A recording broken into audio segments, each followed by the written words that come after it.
Assalamualaikum warahmatullahi wabarakatuh. Kami dari kelompok 9 ingin mempresentasikan tentang konsep dasar hukum perbankan mata kuliah hukum bisnis. Nama saya Ibnu Satriyarita. Saya Firdaula Yuli. Pengertian bank dan perbankan.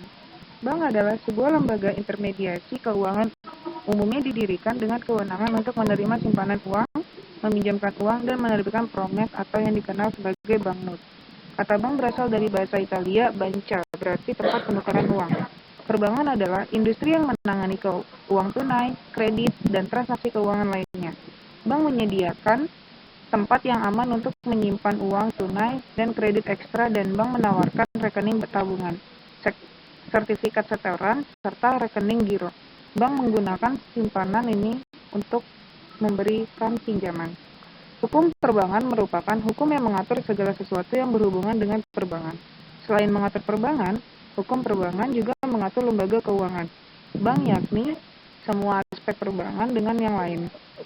Perbankan sebagai segala sesuatu yang menyangkut tentang bank, yang di dalamnya mencakup kelembagaan, kegiatan usaha, serta cara dan proses melaksanakan kegiatan usahanya. Kelembagaan perbankan.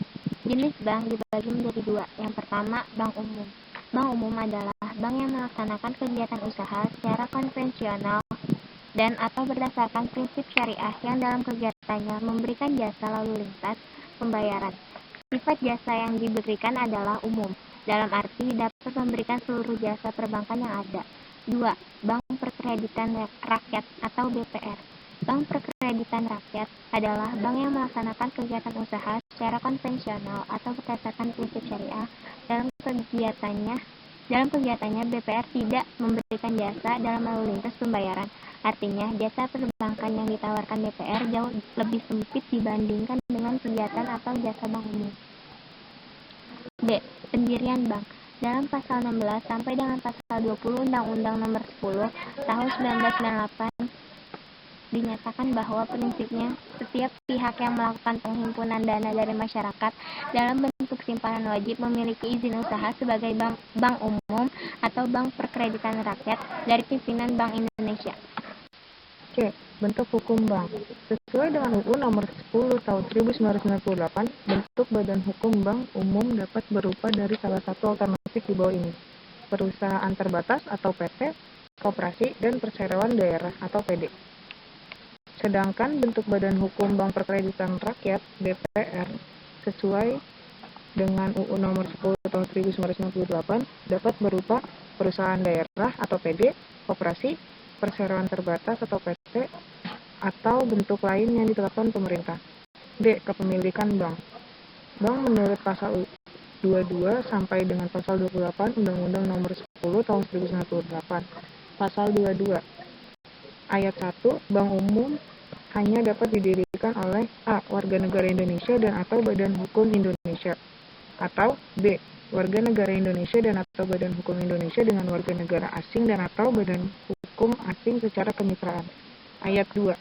Ketentuan mengenai persyaratan pendirian yang wajib dipenuhi pihak-pihak sebagaimana dimaksud dalam pasal ayat 1 ditetapkan oleh Bank Indonesia. Pasal 26 Ayat 1. Bank umum dapat melakukan usaha melalui bursa efek. Ayat 2.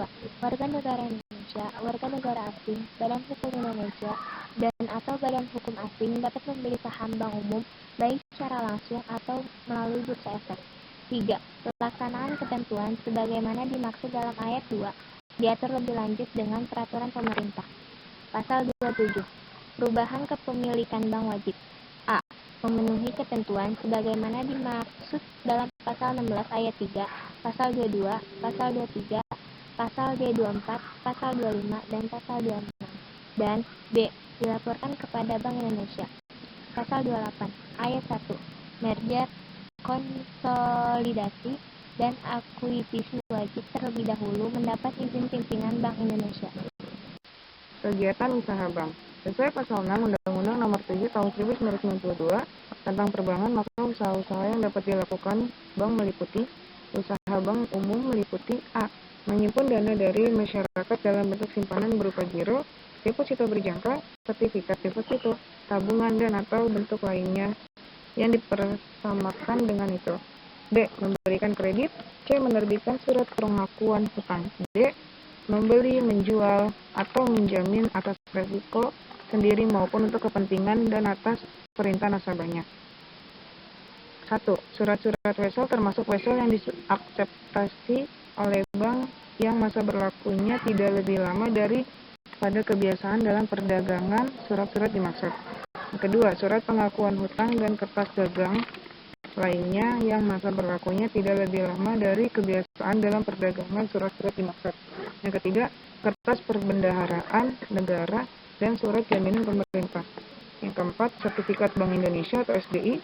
Yang kelima, obligasi. Yang keenam, surat dagang berjangka waktu sampai dengan 1 tahun. Yang ketujuh, instrumen surat berharga lain yang berjangka waktu sampai dengan 1 tahun.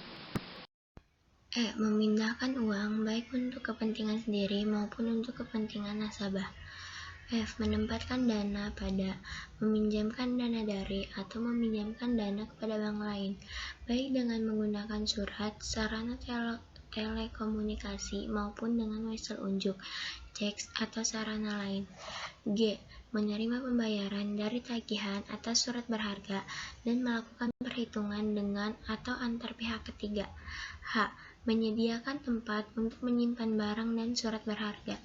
I. Melakukan kegiatan penitipan untuk kepentingan pihak lain berdasarkan suatu kontrak. J. Melakukan penempatan dana dari nasabah kepada nasabah lain dalam bentuk surat berharga yang tidak tercatat di bursa efek. K. Membeli suatu pelelangan agunan baik secara maupun sebagian dalam hal debitur tidak memenuhi kewajibannya kepada bank dengan ketentuan agunan yang dibeli tersebut wajib dicairkan secepatnya. I. Melakukan kegiatan anjak piutang, usaha kartu kredit, dan kegiatan wali amanat. Asas-asas yang berlaku dalam praktek perbankan. 1. Asas kepercayaan atau trust principle. Asas kepercayaan adalah suatu asas yang menyatakan bahwa usaha bank dilandasi oleh hubungan kepercayaan antara bank dan nasabahnya. Kedua, asas kerahasiaan atau confidential principle. Asas kepercayaan adalah asas yang mengharuskan atau mewajibkan bank merahasiakan segala sesuatu yang berhubungan dengan keuangan dan lain-lain dari nasabah bank yang menurut kelaziman dunia perbankan wajib dirahasiakan. Yang ketiga, asas kehati-hatian atau prudential principle. Asas kehati-hatian adalah suatu asas yang menyatakan bahwa bank dalam menjalankan fungsi dan kegiatan usahanya wajib menerapkan prinsip kehati-hatian dalam rangka melindungi dana masyarakat yang dipercayakan kepadanya. Ketentuannya secara khusus mengatur atau yang berkaitan dengan perbankan tersebut dapat ditemukan dalam Undang-Undang Nomor 7 Tahun 1992 tentang Perbankan, sebagaimana telah diubah dengan Undang-Undang Nomor 10 Tahun 1998, Undang-Undang Nomor 3 Tahun 2004 tentang Bank Indonesia, Undang-Undang Nomor 24 Tahun 1999 tentang lalu lintas devisa dan sistem nilai tukar, Burgerlijk Wetboek, Kitab Undang-Undang Hukum Perdata, terutama ketentuan buku 2 dan buku 3 mengenai hukum jaminan dan perjanjian, Wetboek van Koophandel, Kitab Undang-Undang Hukum Dagang, terutama ketentuan buku 1 mengenai surat-surat berharga, Faillissement Verordening, Peraturan Kepailitan, sebagaimana telah diubah dengan Peraturan Pemerintah Pengganti Undang-Undang Nomor 1 Tahun 1998 yang disahkan menjadi undang-undang dengan Undang-Undang Nomor 4 Tahun 1998, Undang-Undang Nomor 5 Tahun 1962 tentang Perusahaan Daerah, Undang-Undang Nomor 25 Tahun 1992 tentang Perkoperasian, Undang-Undang Nomor 7 Tahun 1994 tentang pengesahan Agreement Establishing World Trade Organization, Undang-Undang Nomor 40 Tahun 2007 tentang perseroan terbatas, Undang-Undang Nomor 8 Tahun 1995 tentang pasar modal, Undang-Undang Nomor 9 Tahun 1995 tentang usaha kecil, Undang-Undang Nomor 20 Tahun 2008 tentang usaha mikro, kecil, dan menengah.